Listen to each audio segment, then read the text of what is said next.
Hello student, इस video के अंदर हम एमटीजी नीट के क्वेश्चंस डिस्कस करेंगे एक्सक्रीटरी सिस्टम वाले चैप्टर के। तो अब जैसे हम ये क्वेश्चंस को डिस्कस करेंगे, अगर आपको ये क्वेश्चंस के आंसर आते हैं और आपने चैप्टर पढ़ा हुआ है तो मेरे बताने से पहले आपको राइट आंसर पिकअप करना है और उसके बाद आप मैच कर लेना कि आपका आंसर राइट है या फिर नहीं। मैं आपको राइट आंसर सुन के बताऊँगी, ठीक है।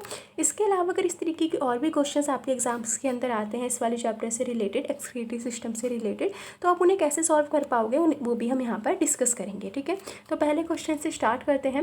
A decrease in a blood pressure volume will not cause the release of, यानी कि अगर हमारा ब्लड प्रेशर वॉल्यूम, ब्लड का जो वॉल्यूम है या फिर ब्लड प्रेशर है वो डिक्रीज हो जाता है तो इनमें से कौन सी चीज़ जो है रिलीज नहीं होगी। तो पहला ऑप्शन है हमारा atrial natriuretic factor, aldosterone, ADH and renin. तो हमारा राइट आंसर क्या होगा वो हमें बताना है यहाँ पर। तो देखो, हमें पता है जो हमारा एट्रियल नाइट्रियूरेटिक फैक्टर है कब रिलीज़ होता है, जब हमारा ब्लड प्रेशर बढ़ जाता है। पर यहाँ पे वो पूछ रहा है कि डिक्रीज़ इन अ ब्लड प्रेशर, अगर ब्लड प्रेशर डिक्रीज़ हो गया तो इनमें से कौन सी चीज़ रिलीज़ नहीं होगी। तो ये कब रिलीज़ होता है हमारा ANF, जब हमारा ब्लड प्रेशर ज़्यादा होता है। यानी कि अगर ब्लड प्रेशर ज़्यादा है तो उसको कम करने के लिए ये यूज़ होता है हमारी बॉडी के अंदर। पर जब ऑलरेडी ब्लड प्रेशर कम है तो ये वाला फैक्टर तो रिलीज़ ही नहीं होगा। तो इसका राइट आंसर हमारा क्या हो जाएगा, A, ठीक है। सेकंड क्वेश्चन की तरफ चलते हैं। विच of the following statement is correct, आपको बताना है इनमें से कौन सी स्टेटमेंट करेक्ट है, ठीक है। अब देखो, ये जैसे स्टेटमेंट है तो इनमें से कोई भी स्टेटमेंट को घुमा फिरा के वो पूछ सकते हैं। तो हम इन्हें एक एक करके डिस्कस करते हैं। The descending limb of loop of Henle is impermeable to water, यानी कि हमारा जो लूप ऑफ हेनले उसके अंदर दो होते हैं, लेम्ब होते हैं, डिसेंडिंग और असेंडिंग। तो डिसेंडिंग लेम्ब वाटर के लिए इम्परमेबल है, आपको राइट स्टेटमेंट को पिक करना है, ठीक है। Ascending limb of loop of Henle is permeable to water. Next statement है descending limb of loop of Henle is permeable to electrolytes, या फिर ascending limb of loop of Henle is impermeable to water. तो देखो, हमें पता है कि हमारा जो लूप ऑफ हेनले है ये हमारा, इसके अंदर जो असेंडिंग लेम्ब है वो वाटर के लिए इम्परमिएबल होता है, और जो हमारा डिसेंडिंग लेम्ब है जिसे इन्होंने यहाँ पर दे रखा था ये वाला हमारे लिए क्या होता है, वाटर के लिए परमिएबल होता है। तो अगर यहाँ पर परमिएबल लिखा होता तो ये वाली स्टेटमेंट सही हो जाती, लेकिन ये क्या बोल रहे हैं यहाँ पर, डिसेंडिंग लेम्ब वाटर के लिए इम्परमिएबल है, इसलिए ये स्टेटमेंट क्या हो गई, रॉन्ग हो गई। तो आपको पता चल गया कि डिसेंडिंग लेम्ब जो है वाटर के लिए परमिएबल होता है और असेंडिंग लेम्ब जो है हमारा वो वाटर के लिए इम्परमिएबल हो जाता है, ठीक है। तो ये वाली स्टेटमेंट, इसका जो डी ऑप्शन है वो क्या है, राइट आंसर। अगला क्वेश्चन देखते हैं। The part of nephron involve in active reabsorption of sodium, यानी कि हमारा जो नेफ्रॉन है वो उसमें से किसको अब्जॉर्प्शन करवाना है, हमारे को सोडियम का रीअब्जॉर्प्शन कराना है। तो कौन सा पार्ट इन्वॉल्व होता है नेफ्रॉन का, नेफ्रॉन का कौन सा पार्ट इन्वॉल्व होता है ये आपको इस क्वेश्चन के अंदर बताना है। तो यहाँ पे देखो ऑप्शंस दे रखे हैं, DCT distal convoluted tubule, PCT proximal convoluted tubule, Bowman capsule and the descending limb of loop of Henle. तो इसका राइट आंसर हमारा क्या है, प्रॉक्सिमल कॉन्वोलेटेड ट्यूब्यूल, जो कि हमारे लिए किसके लिए रिस्पॉन्सिबल होता है, सोडियम के रीअब्जॉर्प्शन के लिए, ठीक है। तो इसे लर्न कर लेना, अगर आपको पता है ऑलरेडी तो बहुत अच्छी बात है। और साथ साथ आप मैच करते रहो कि आपके कितने आंसर सही जा रहे हैं। तो हम काफ़ी सारे क्वेश्चन से भी डिस्कस करने वाले हैं, तो आपको एक तरीके से पूरा चैप्टर एक्सक्रीटरी सिस्टम वाला ऑलमोस्ट कवर अप हो जाएगा। जितने मैं क्वेश्चंस डिस्कस कर सकती हूँ इस वीडियो के अंदर हम डिस्कस करेंगे। इसके बाद अगर आपको ये वीडियो पसंद आती है तो आप उसे कमेंट में करके बता सकते हो। मैं सेकेंड पार्ट भी इसका फॉर्म कर दूँगी इसी चैप्टर का या फिर डिफरेंट चैप्टर का, आपको जिसकी भी वीडियो चाहिए वो आप कमेंट में बता सकते हो, ठीक है। चलो अब नेक्स्ट क्वेश्चन डिस्कस करते हैं। Human urine is usually acidic because, human की जो यूरिन होती है वो एसिडिक होती है, क्यों। तो यहाँ पे इसके ऑप्शंस दे रखे हैं। Potassium and sodium exchange generate acidity, ये तो बिल्कुल ही नहीं हो सकता, क्योंकि हमें पता है जो पोटेशियम है और सोडियम है दोनों ही हमारे कैसे हैं, बेसिक इन नेचर है। तो ये वाला ऑप्शन तो यहाँ पे बिल्कुल नहीं होगा। सेकंड है hydrogen ion generate actively secreted into the filtrate, hydrogen ion जो है क्या कहते हैं वो फिल्ट्रेट के अंदर क्या होते हैं, सिक्रेट होते हैं, इस वजह से ह्यूमन यूरिन एसिडिक होती है। ये हो सकता है क्योंकि जो हमारा हाइड्रोजन आयन है जब वो रिलीज़ होता है तो वो हम उसे क्या बोलते हैं, एसिडिक इन नेचर, और अगर कोई हाइड्रोजन आयन को ऑब्जॉर्व कर रहा है तो उसे हम क्या बोलते हैं, बेसिक। तो यहाँ पे ये हो सकता है हमारा बी वाला ऑप्शन। इसके अलावा अगला ऑप्शन देखो, the sodium transport exchange one sodium ion for each sodium ion, यानी कि एक्सचेंज होता है हाइड्रोजन आयन और सोडियम आयन का, तो ऐसा तो हमने पढ़ा नहीं है।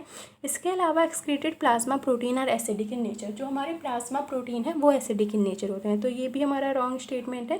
राइट स्टेटमेंट इसकी क्या है कि हाइड्रोजन आयन जो है सिक्रीट होते हैं फिल्ट्रेट के अंदर, जिसकी वजह से हमारी यूरिन जो है वो एसिडिक इन नेचर होती है, ठीक है। अब यहाँ पे एक क्वेश्चन और भी आ सकता है, या एक तो ये क्वेश्चन आया हुआ है, इसके अलावा ये भी पूछ सकते हैं वो कि यूरिन का नेचर क्या होता है। तो आपको पता होना चाहिए कि वो एसिडिक इन नेचर होती है, ठीक है। अब इस और एक तरीके से और आ सकता है कि पीएच हमारी यूरिन का क्या होगा। तो आपको पता होना चाहिए कि जो ह्यूमन यूरिन है उसका पीएच बिलो 7 होता है, ठीक है, 5.5 के आसपास होता है। तो आप इसे एक बार चेक कर लेना, बट बिलो हमारा 7 होता है क्योंकि 7 पे न्यूट्रल होता है, 7 से ऊपर हमारा बेसिक और 7 से नीचे एसिडिक। अगला क्वेश्चन है, which of the following does not favour the formation of large quantities of dilute urine. इनमें से कौन सी चीज़ है जो कि फेवर नहीं करती लार्ज अमाउंट में डाइल्यूट यूरिन की फॉर्मेशन के लिए। तो यहाँ पे ऑप्शन दे रखे हैं renin, atrial natriuretic factor, alcohol और कैफीन। तो देखो इसका आंसर कैफीन तो हमारा बिल्कुल नहीं हो सकता। इसका राइट आंसर हमारा क्या है, रेनिन, जो कि हमारे लिए इसके लिए रिस्पॉन्सिबल होता है do not favour the formation of large quantity of dilute urine, यानी कि यूरिन को क्या करता है, कंसनट्रेटेड बनाने में हेल्प करता है। तो अगर आपसे क्वेश्चन इस तरीके से आता है कि रेनिन का रोल क्या है, तो ये हमारी जो यूरिन है उसे कंसनट्रेटेड फॉर्मेशन करने में हेल्प करता है, ठीक है। और जो हमारा कैफीन होता है ये यूरिन को क्या बनाता है, डाइल्यूट बनाता है, और रेनिन क्या कर रहा है, उसे कुछ अमाउंट में कंसनट्रेटेड बनाने में हेल्प करता है। तो ये दोनों एकदम एक दूसरे के अपोजिट हैं, ठीक है। अब इसके अलावा नेक्स्ट पेज पे आ जाओ। यहाँ पे देखो क्वेश्चंस दे रखे हैं, ये डिस्कस करते हैं। Removal of proximal convoluted tubule from the nephron will result in, यानी कि अगर हम नेफ्रॉन में से पीसीटी को ही रिमूव कर दें तो क्या चेंजेस आएंगे, ये हमें डिस्कस करना है इस क्वेश्चन के अंदर। तो यहाँ पर no change in the quality and quantity of urine, urine की क्वालिटी और क्वांटिटी में कोई चेंज ही नहीं होगा। तो ये तो हो ही नहीं सकता, क्योंकि अगर इसका कोई रोल ही अगर ये नहीं है, मतलब अगर ये बॉडी के अंदर प्रेजेंट है तो ऑटोमेटिकली इसका कुछ ना कुछ रोल तो होगा नेफ्रॉन के अंदर। अगर हम इसके बारे में स्टडी कर रहे हैं तो यहाँ पे तो ये कह रहा है कि कोई चेंज ही नहीं होगा, तो ये तो पहले से इसे आप कट कर सकते हो। नो यूरिन फॉर्मेशन, ऐसा भी नहीं हो सकता कि इसका और यूरिन का फॉर्मेशन का आपस में भी कोई ऐसा रिलेशन नहीं है ना, ये तो जस्ट उसे फिल्ट्रेट करने में हेल्प करता है। मोर डाइल्यूट यूरिन, यूरिन ज़्यादा डाइल्यूट हो जाएगी, या फिर मोर कंसनट्रेटेड यूरिन, यूरिन जो है मोर कंसनट्रेटेड हो जाएगी। तो देखो इसका आंसर हमारा क्या है, डी। अगर हमारे पास प्रॉक्सिमल कॉन्वोलेटेड ट्यूब्यूल का काम क्या होता है, हमारा यूरिन के अंदर से सोडियम या फिर सॉल्ट्स जो प्रेजेंट होते हैं उनको रीअब्सॉर्प्शन करना। अगर ये ही नहीं प्रेजेंट होगा तो जो हमारी यूरिन है वो क्या हो जाएगी, बहुत ज़्यादा कंसनट्रेटेड हो जाएगी, ठीक है। तो इसका राइट आंसर क्या है, डी। नेक्स्ट क्वेश्चन पे चलते हैं। विच of the following cause an increase in the sodium reabsorption in the distal convoluted tubule. इनमें से कौन सी चीज़ है जो कि हमारी रिस्पॉन्सिबल होती है सोडियम के रीअब्सॉर्प्शन के लिए इन डिस्टल कॉन्वोलेटेड ट्यूब्यूल्स के अंदर। तो पहला है इंक्रीज इन एल्डोस्टेरोन लेवल, यानी कि जब हमारी बॉडी के अंदर एल्डोस्टेरोन का लेवल बढ़ जाता है तब हमारी जो डीसीटी है वो सोडियम का रीअब्सॉर्प्शन करना शुरू कर देती है। Increase in anti diuretic hormone level, तो ये तो बिल्कुल नहीं होगा। डिक्रीज इन एल्डोस्टेरोन लेवल, नहीं। Decrease in atrial natriuretic factor, जी नहीं। तो यहाँ पे इसका राइट आंसर क्या है, इंक्रीज इन एल्डोस्टेरोन लेवल, यानी कि जब हमारी बॉडी के अंदर इसका अमाउंट बढ़ जाता है तो हमारी जो डीसीटी है वो सोडियम का रीअब्सॉर्प्शन करने लगती है। अगला क्वेश्चन डिस्कस करते हैं। Select the option which show the correct matching of the animal and it's excretory organ and excretory product. आपको मैच करना है एनिमल, कौन सा एनिमल का एक्सक्रीटरी ऑर्गन क्या है और एक्सक्रीटरी प्रोडक्ट क्या वो एक्सक्रीट करते हैं, ठीक है। तो यहाँ पे देखो पहला एनिमल दे रखा है हमारे को लेबियो, जिसका यहाँ पे excretory organ nephridian tubules and ammonia दे रखा है। Salamanders kidney and urea, peacock kidney and urea, house fly renal tubules and uric acid. तो ये हमारे को यहाँ पर एक्सक्रीटरी ऑर्गन्स दे रखे हैं और यहाँ पे एक्सक्रीटरी प्रोडक्ट्स और यहाँ पे एनिमल्स दे रखे हैं। तो आपको इनमें से पिकअप करना है कि इनमें से कौन सा सही है। तो देखो सही आंसर हमारे पास क्या है, B. B is the right option. सैलमेंडस जो कि हमारे जिनका एक्सक्रीटरी ऑर्गन क्या है, किडनी, और एक्सक्रीट क्या करते हैं, ये यूरिया एक्सक्रीट करते हैं, ठीक है। इसके अलावा आप सबको सही मैच करवा देती हूँ मैं आपको कि किसके लिए क्या होता है। लेबियो के लिए जो है राइट आंसर है वो हमारे पास क्या होता है, लेबियो के अंदर किडनी होती है हमारी एक्सक्रीटरी ऑर्गन, और यहाँ पे ये हमारे अमोनिया को एक्सक्रीट करते हैं, अमोनियोटैलिक होते हैं। तो ये तो अमोनिया एक्सक्रीट करते हैं, ये सही है, लेकिन यहाँ पर भी क्या होती है, किडनी होती है, ठीक है। इसके अलावा पिकॉक के अंदर हमारी किडनी, यहाँ पर पिकॉक जो है यहाँ पर किडनी होती है, लेकिन ये हमारे किसको एक्सक्रीट करते हैं, यूरिक को टैलिक होते हैं, ये यूरिक एसिड को एक्सक्रीट करते हैं। तो याद रखना पिकॉक हमारे क्या है, यूरिक एसिड को एक्सक्रीट करते हैं। इसके अलावा जो हाउस फ्लाई है, हाउस फ्लाई के अंदर जो एक्सक्रीटरी ऑर्गन है वो हमारा मेलफिगियन ट्यूब्यूल्स होता है। जैसे कि हमारा यहाँ पे अब आप ध्यान रखोगे कि हाउस फ्लाई के लिए क्या है, हमारे पास मेलफिगियन ट्यूब्यूल्स होता है इनके पास, और यूरिक एसिड को ये एक्सक्रीट करते हैं, तो ये तो ठीक है। लेकिन हाउस फ्लाई के लिए यहाँ पर क्या आ जाएगा, मेलफिगियन ट्यूब्यूल्स, और पीकॉक के लिए यहाँ पर क्या आएगा, यूरिक एसिड, और लेबियो के लिए यहाँ पर क्या आएगा, किडनी। तो ये थोड़ी सी गलती थी यहाँ पर, और ये चीज़ें ये हमारी सैलमेंडर्स के लिए बिल्कुल ठीक दे रखा है, तो ये इसका क्या हो जाएगा, राइट ऑप्शन हो जाएगा। नेक्स्ट क्वेश्चन पे चलते हैं। नेक्स्ट क्वेश्चन है हमारा, the maximum amount of electrolytes and water from the glomerular filtrate is reabsorb in which part of the nephron. तो यहाँ पे ये बोल रहा है कि जो ग्लोमेरुलर फिल्ट्रेट होता है वो मैक्सिमम किसके अंदर रीअब्जॉर्ब होता है, नेफ्रॉन के कौन से वाले पार्ट से। तो 70 से 80% जो रीअब्जॉर्प्शन होता है नेफ्रॉन के वो कौन से वाले पार्ट से होता है, ये आपको बताना है। तो देखो यहाँ पे ऑप्शंस दे रखे हैं हमारे को, ascending limb of loop of finale, distal convoluted tubule, proximal convoluted tubules and descending limb of loop of Henle।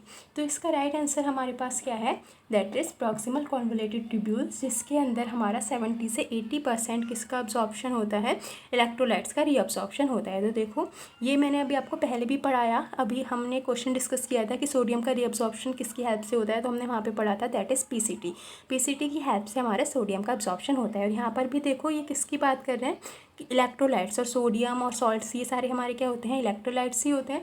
तो जो मैक्सिमम हमारा इलेक्ट्रोलाइट्स है और वाटर रीअब्जॉर्ब किसकी हेल्प से होता है, पीसीटी की हेल्प से होता है। तो ये दोनों तरीके से क्वेश्चंस आ सकते हैं, ठीक है। नेक्स्ट क्वेश्चन है हमारा, which of the following option given correct categorization of the 6 animal according to the type of nitrogenous waste they given out. यानी कि यहाँ पे ये जो नाइट्रोजनस वेस्ट को एक्सक्रीट करते हैं तो इनमें से कौन सा ऑप्शन उनके लिए सही है।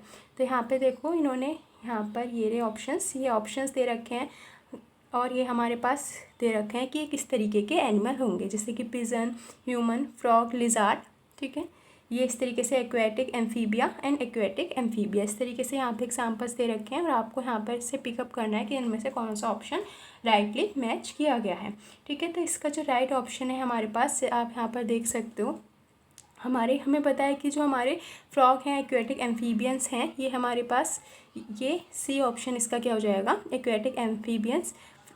फ्रॉग में हमारे पास देखो कैसे इसे पिकअप करना है, अमोनोटैलिक एनिमल्स कौन से होते हैं हमारे एक्वेटिक, जो हमारे पास एम्फीबिया हैं ये यूरियोटैलिक, यानी कि जो यूरिया को एक्सक्रीट करते हैं। तो हमें पता है कि जो ह्यूमन बींग्स हैं वो यूरिया एक्सक्रीट करते हैं। तो अगर आपको नहीं भी समझ में आ रहा है तो आप इस तरीके से गैस कर सकते हो, यानी कि अगर आपको बस इतना पता है कि ह्यूमन जो है वो यूरिया को एक्सक्रीट करते हैं। तो देखो पहले वाले ऑप्शन के अंदर तो ह्यूमन है ही नहीं, सेकंड वाले ऑप्शन के अंदर ह्यूमन है, थर्ड वाले के अंदर भी है, फोर्थ वाले के अंदर भी है। तो आप पहला वाला तो यहाँ से इस तरीके से काट कर सकते हैं। इसके बाद अब आपको इन दोनों में से किसी एक के बारे में पता होना चाहिए, या तो आपको अमोनोटैलिक्स के बारे में पता होना चाहिए या फिर यूरिकोटैलिक के बारे में पता होना चाहिए। तो आप ईजिली इसका जो राइट आंसर है वो पिक कर लोगे। हमें पता है कि जो हमारे पिजन है ये हमारे इस वाली कैटेगरी के अंदर आते हैं, पिजन हो गए, लिजार्ड हो गए, कॉकरोच, हमारे सारे क्या है, यूरिकोटैलिक है। तो इसका राइट ऑप्शन हमारे पास क्या है, सी हो जाएगा, ठीक है। और ये हमारे पास ये जो हमारे अमोनोटैलिक्स हैं, जो एक्वेटिक एम्फीबियंस हैं, वो क्या होते हैं, हमारे अमोनोटैलिक। तो अगर आपको ये वाला ऑप्शन नहीं पता था कि कौन से एनिमल किस कैटेगरीज के अंदर आते हैं, तो आप उसे इस वाले आंसर को यहाँ से नोट कर सकते हैं, ठीक है। इसके अलावा जितने भी हमने क्वेश्चंस डिस्कस किए हैं, आपको जो भी नहीं पता है या फिर पता भी है, अगर आप साथ साथ इन क्वेश्चंस को लिख लोगे तो आपके लिए बेनिफिशियल रहेगा। जब आप रिवाइज करने जाओगे तो आप ईजिली बस उन क्वेश्चंस को पढ़ सकते हो। अगला क्वेश्चन है हमारा, a fall in a glomerular filtrate rate activates, यानी कि अगर हमारा GFR डिक्रीज कर जाए तो इनमें से कौन सी चीज़ है जो कि एक्टिवेट हो जाएगी। Juxtaglomerular cells to release renin, adrenal cortex to release aldosterone, adrenal medulla to release adrenaline, posterior pituitary to release the vasopressin. तो अगर हमारा GFR जो का रेट डिक्रीज कर जाए तो इनमें से कौन सा फैक्टर जो है वो हमारा रिलीज़ होना शुरू हो जाएगा। तो आपको पता होगा कि जो हमारा जस्टाग्लोमेरुलर सेल्स हैं ये क्या रिलीज़ करना शुरू कर देती हैं, रेनिन को सिक्रीट करना शुरू कर देती हैं जैसे ही हमारा GFR जो है रेट जो है डिक्रीज़ करता है बॉडी के अंदर। और GFR रेट जो हमारा ग्लोमेरुलर फिल्ट्रेट रेट है वो हमारा कितना होता है, 180 लीटर्स पर डे। तो 180 लीटर्स पर डे है। ये भी इस तरीके से क्वेश्चन आ सकता है कि अप्रॉक्सीमेटली कितना होता है, तो ये 180 लीटर पर डे होता है। अगर इस तरीके से अगर हम बात करें ml के अंदर तो 125 ml पर मिनट। तो ये दोनों चीज़ें आपको लर्न रखनी है कि अगर हम वैसे बात कर रहे हैं पूरा क्या कहते हैं पूरी डे के अंदर, तो हमारा 180 लीटर्स होता है इन अ डे। और अगर 1 मिनट के अंदर बात करें तो 125 ml पर मिनट GFR का ये रेट है, ठीक है, इसे आप नोट कर लेंगे।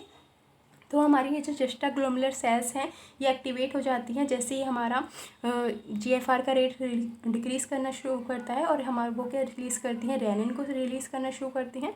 और वो क्या करता है, which act as an stimulate, यानी कि वो ब्लड के फ्लो को, ग्लोमुलर ब्लड फ्लो के रेट को बढ़ा देता है, जिसकी वजह से जो GFR है वो नॉर्मल हो जाता है। तो रेनिन किस तरीके से हेल्प कर रहा है GFR को इंक्रीज़ करने में, ग्लोमुलर ब्लड फ्लो के रेट को इंक्रीज़ करता है, जिसकी वजह से GFR जो है हमारा बैक टू नॉर्मल, यानी कि दोबारा से वापस अमाउंट में जैसे होना चाहिए उस अमाउंट में वो हो जाता है, ठीक है।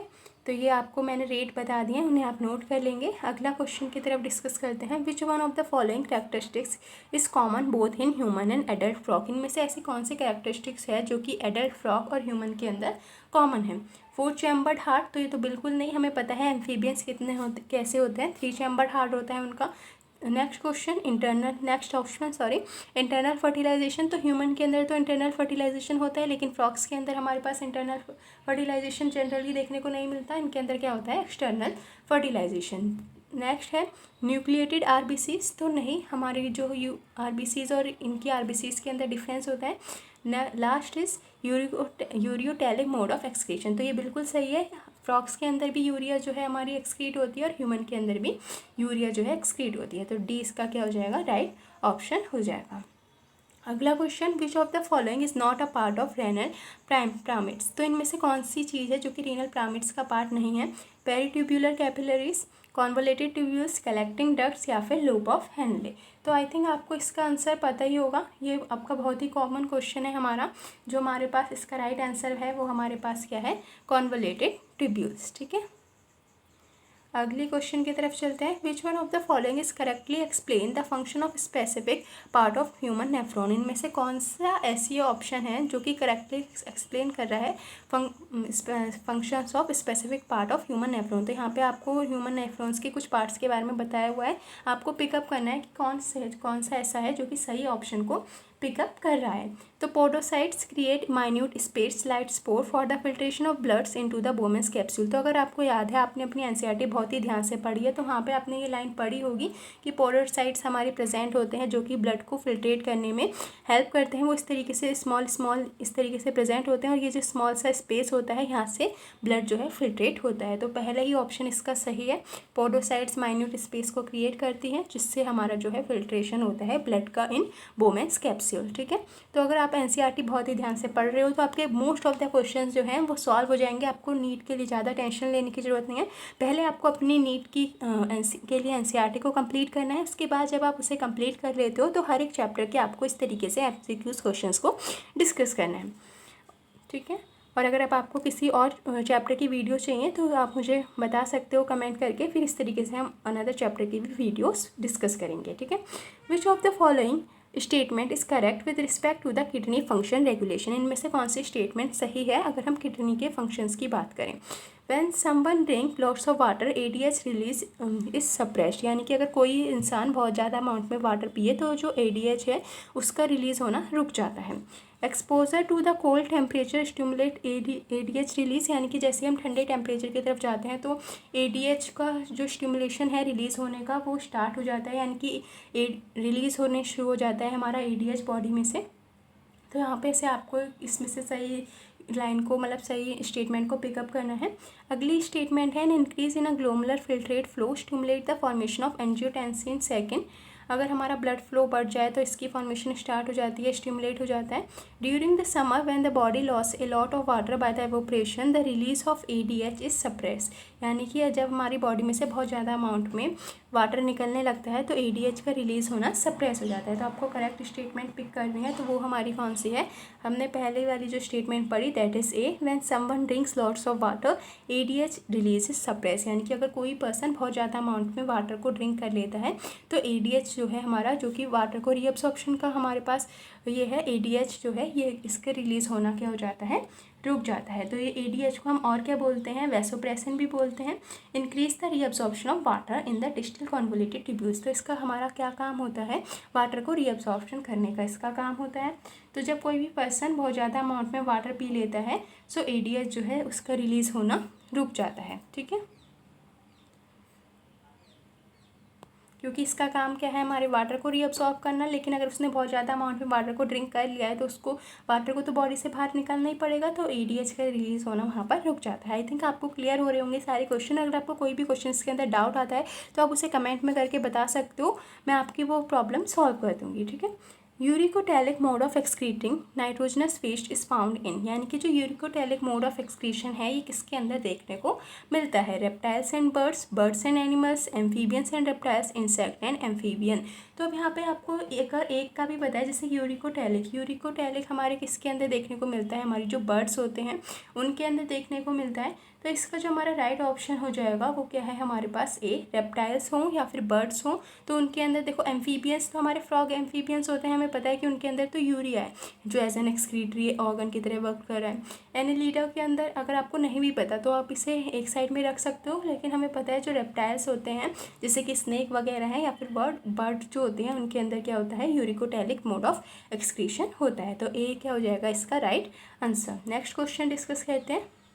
Which one of the following statement is regarded to the excretion by the human kidney is correct? तो ह्यूमन किडनी जो है हमें पता है कि एक्सक्रीशन का काम कर रही है, तो इनमें से कौन सी स्टेटमेंट सही है। तो देखो आपने यहाँ पे भी इतने सारे क्वेश्चंस डिस्कस करे हैं, तो अगर इससे रिलेटेड और भी क्वेश्चंस आते हैं तो आप उन्हें ईजिली सॉल्व कर पाओगे। अब ये लास्ट या फिर सेकेंड लास्ट क्वेश्चंस हैं, इसके बाद फिर हम इस वीडियो को क्लोज करते हैं। तो यहाँ पे देखो ऑप्शन में क्या दे रखा है, descending limb of loop of Henle is impermeable to water. तो अभी मैंने आपको पढ़ाया भी था, अभी यही वाली देखो स्टेटमेंट पहले भी आई थी। हमें पता है कि जो हमारा डिसेंडिंग लिम्फ है ये वाटर के लिए परमीबल है, तो ये वाली तो होने से रहा, ये वाला ऑप्शन नहीं होगा। इसके बाद distal convoluted tubule is incapable of reabsorbing HCO3 negative. तो ये हमारा बाइकार्बोनेट जो है इसको रीअब्सॉर्प्शन करने के लिए DCT इम्परमीबल है, इनकेपेबल है। एक स्टेटमेंट आपको यहाँ पर इन्होंने ये दे रखी है। नेक्स्ट स्टेटमेंट क्या है, nearly 99% of the glomerular filtrate rate is reabsorb by the renal tubule. तो ये वाली स्टेटमेंट भी दे रखी है हमारी NCERT के अंदर कि जो हमारा 99% ग्लोमुलर फिल्ट्रेट है वो रीअब्जॉर्ब हो जाता है बाय रीनल ट्यूब्यूल्स। तो ये इसका क्या हो जाएगा, राइट आंसर हो जाएगा। इसके अलावा यहाँ पे ऑप्शन दे रखा है, देखो ascending limb of loop of Henle is impermeable to electrolytes. तो ऐसा तो नहीं होता, हमने अभी भी पढ़ा था कि असेंडिंग लिम्फ जो है वो हमारा किसके लिए परमीबल होता है, इलेक्ट्रोलाइट्स के लिए परमीबल होता है। और डिस्टल कन्वोल्यूटेड ट्यूब्यूल्स किसके लिए परमीबल होता है, वाटर के लिए परमीबल होता है। तो यहाँ पे ये दोनों स्टेटमेंट तो वैसे ही कैंसिल हो गई। और ऐसा नहीं होता कि हमारा DCT इनकेपेबल हो इसको रीअब्जॉर्ब करने के लिए, तो वो कैपेबल है, तो ये भी नहीं होगा। तो ये इसका सी क्या हो जाएगा, इसका राइट आंसर हो जाएगा। Next question, the principal nitrogenous excretory compound in human synthesized. तो हमारा जो नाइट्रोजनस एक्सक्रीटरी कंपाउंड है जो ह्यूमन बॉडी जो है एक्सक्रीट करती है वो क्या है, कहाँ पर वो सिंथेसाइज होता है, in kidney but eliminated mostly through the liver. Kidney के अंदर, पर एलिमिनेट कहाँ से होता है, लीवर के थ्रू एलिमिनेट होता है। एक इन्होंने ये ऑप्शन दे रखा है। इसके अलावा यहाँ पर इन्होंने और क्या ऑप्शंस दे रखे हैं वो हम डिस्कस करते हैं एक एक करके। तो यहाँ पर देखो और स्टेटमेंट यहाँ पर है हमारे पास, in kidney as well as eliminated by the kidney. Kidney के अंदर ही हमारे वो सिंथेसाइज हो रहे हैं और एलिमिनेट भी हमारे किडनी की हेल्प से हो रहे हैं। In liver and also eliminated by the same through the bile. Liver के अंदर ही सिक्रीट होते हैं और बाइल की हेल्प से लीवर से बाहर निकल जाते हैं। लास्ट स्टेटमेंट क्या है, in the liver but eliminated mostly through the kidney. तो ये इसका क्या हो जाएगा, राइट आंसर हो जाएगा कि हमें ये तो देखो पता ही था कि किडनी के थ्रू ही हमारा एक्सक्रीशन होता है। तो अगर ये वाली स्टेटमेंट आप देखो तो ये दोनों स्टेटमेंट तो वैसे ही नहीं होंगी, क्योंकि हमें पता है कि लीवर के अंदर जो है हमारा ये सिंथेसाइज होता है, वेस्ट प्रोडक्ट वहाँ से फॉर्म होता है और एलिमिनेट किसकी हेल्प से होता है, किडनी की हेल्प से। तो ये दोनों स्टेटमेंट जस्ट एक दूसरे की अपोजिट थी। तो ये वाली डी स्टेटमेंट इसकी क्या है, राइट है, क्योंकि लीवर के अंदर ये वेस्ट मटेरियल सिंथेसाइज होता है और किडनी की हेल्प से बॉडी से बाहर निकलता है। ठीक है, अब ना लास्ट क्वेश्चन जो हम डिस्कस कर रहे हैं आज इस वीडियो के अंदर, इसके बाद ये वीडियो मैं क्लोज कर रही हूँ। What will happen if the stretch receptor of the urinary bladder wall are totally removed. यानी कि अगर हम जो है स्ट्रेच रिसेप्टर्स जो कि यूरिनरी ब्लैडर के अंदर प्रेजेंट हैं उन्हें हम कम्प्लीटली रिमूव कर दें तो क्या होगा। मिक्ट्यूरेशन विल कंटिन्यू, जो हमारे पास ये प्रोसेस होता है मिक्ट्यूरेशन ये कंटिन्यू होता रहेगा। Urine will continue to collect normally in the bladder, urine normally urine के जो यूरिनरी ब्लैडर है उसके अंदर कलेक्ट होता रहेगा। देयर विल बी नो मिक्ट्यूरेशन, मिक्ट्यूरेशन नहीं होगा। Urine will not collect in the bladder. तो देखो इसका राइट स्टेटमेंट आपको, अगर आपको पता है, ये आपने चैप्टर पढ़ा है तो आप बहुत ईजिली इसे कर सकते हो अगर आपने ये चीज़ पहले से पढ़ी है तो इसका देखो राइट स्टेटमेंट हमारे पास क्या है, मिक्ट्यूरेशन विल कंटिन्यू। अब यहाँ पे इसका रीज़न क्या है ये भी मैं आपको यहाँ पे बता देती हूँ। हमारी जो बॉडी के अंदर है वो स्ट्रेच रिसेप्टर प्रेजेंट होते हैं, जो कि हमारे पास मिक्ट्यूरेशन अगर नहीं होगी, मिक्ट्यूरेशन से हमारे क्या हो रहा है, बॉडी से यूरिन की बाहर निकल रहा है यूरिनरी ब्लैडर की हेल्प से, ठीक है। तो इसका जो राइट स्टेटमेंट है वो क्या होगा, अगर हम यूरिनरी ब्लैडर में से इसको स्ट्रेच रिसेप्टर को रिमूव कर देंगे तो मिक्ट्यूरेशन क्या है वो कंटिन्यू होती रहेगी, ठीक है। तो यहाँ से ये वाली वीडियो आपकी एंड होती है। अगर आपको ये वीडियो पसंद आई है तो आप इस चैनल को सब्सक्राइब कर सकते हो और इस वीडियो को अपने फ्रेंड्स के साथ शेयर कर सकते हो। एंड अगर आपको कोई भी इसके अंदर इंप्रूवमेंट देना है, कोई सजेशन देना है तो वो भी आप कमेंट्स के अंदर दे सकते हो, ठीक है। मिलते हैं अगली वीडियो के अंदर। Then and now bye bye.